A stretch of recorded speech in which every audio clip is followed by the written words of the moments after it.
निर्विघ्नं कुर्मे देव सर्वकायेषु सर्वदा। गो गणपति अगाजमति देव शिरोमणिराज। विघ्न हरण मंगल करण कर संतन के काज। लोका विरारम रणरंग धीरम राजीव नेत्रम रघुवंशनाथनम। कारुण्य रूपम करुणाकर्तम श्री रामचंद्रम शरणं प्रपद्ये। मनोजवनं मारुतिवेगं जितेन्द्रियं बुद्धिमता वरिष्ठं। वातात्मजवानर्युतमोक्षं श्रीरामदूतं शरणं प्रपद्ये। सर्वमंगलमांगल्ये शिवे सर्वार्थसाधिके शरणे त्र्यंबके गौरी नारायणे नमोस्तुते। तो खूब खूब आनंद आत्रोल नगर ने धन्य धराव पर पुण्य परिवार एवं हीराबाई पावन आंगणे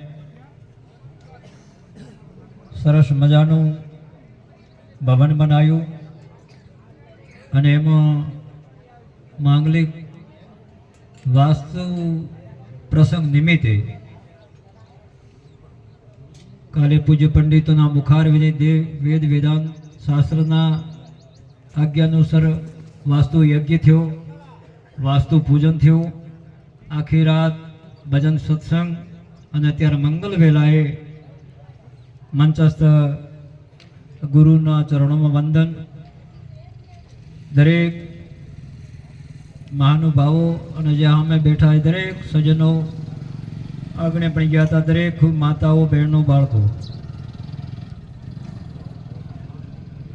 वास्तु पूजन नो अर्थ तो ये ज होय क्षमापना। ज्यारे आपणे मकान बनावीए एमां नाना मोटा कई कीड़ी मकोड़ी कई ने कई अपराध थाय अने ए अपराधनी क्षमापना माटे आ वासनु यज्ञनु आवाहन थाय अने एना निमित्ते पुरुषार्थ थाय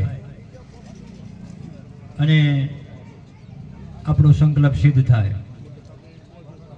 आखी रात भजन सत्संग पण हेड्यो। अपना साहेबश्रीए पण हमणे वात करी सज्जनो अने गीताजीमां पण भगवाने ए ज कीधुं के हे अर्जुन मारा भक्तो सद्भावथी मने पत्र पुष्प फल जल जे कई समर्पित करे ए अर्पायेली भेटे हूँ स्वीकार करूँ। तो आ सरस मजानु मकान बनायु। तो आ अपना मास्तर साहेबे लगभग अपना इष्ट देवता होय कुल देवता होय ए भगवान ने अर्पण कर्यु कि भगवान पहला आप बिराजो पछी अमे रहीए। आनी परंपरा ए ज अने काले मां भगवती जगदंबा आशापुरा मानो फोटो पधरायो, कुलदेवतानो फोटो पधरावी अने मंगल प्रवेश कर्यो। अने आवी रीते विधि विधानथी जे कार्य थाय एमां कई कई अड़चणा उपाधि आवती नथी। अने बीजू मूळ वात तो ए कि अपनी सनातन संस्कृति भारत संस्कृति अनेक रीते आ जीवने जगाड़वा माटेना उपाय कर्या। सज्जनों भजन वाणी राते थई हशे पण भजन में आपणे ध्यान ओछो राखीए। एक तो दोहा में एक के सदगुरु सेवा सोयली निभाववी मुश्किल। गुरु महाराज की सेवा करवी तो हेली, संतो पधारे तो हम एमनो पूजन विधि आते विधि विधान करे पण गुरु महाराज की आज्ञा में रहेवो ए घणो कठिन काम।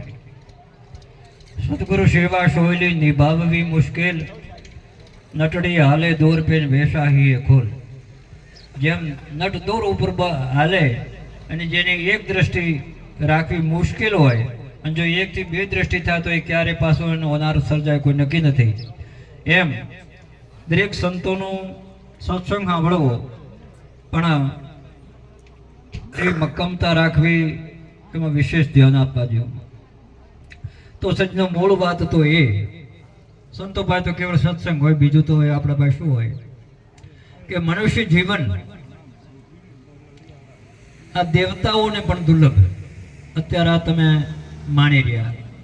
आ मैं बैठो एक परदेशी पंछी क्या देश थी आई કયા દેશમાં જશે એ કોઈ નક્કી નથી. આ આત્મા છે એ કયા લોકથી આવ્યો, કેના લેણે દેણે, કોઈ પરિવારમાં, કોઈ સમાજમાં, કોઈ બાપ થઈને આવ્યા, બેટા થઈને આવ્યા, ભાઈ થઈને આવ્યા,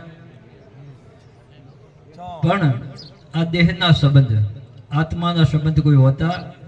અને જ્યારે આ ફાની જગત છોડીને જાઓ તો પણ એ કયા લોકમાં જાય એનો કોઈ નક્કી નથી.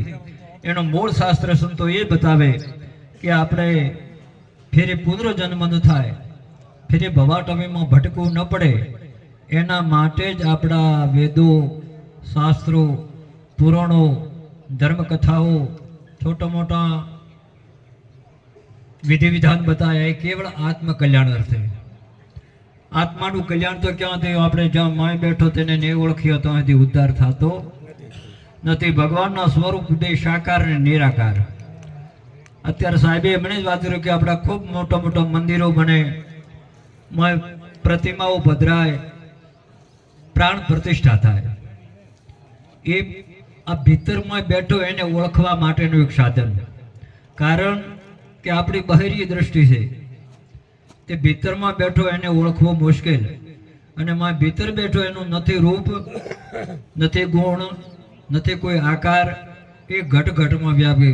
અને એનામાં તુલસીદાસ મહારાજે એ પણ કીધું કે શિયાર રામ મેં સબ જગ જાની, કરહુ પ્રણામ જોરી જુગ પાની.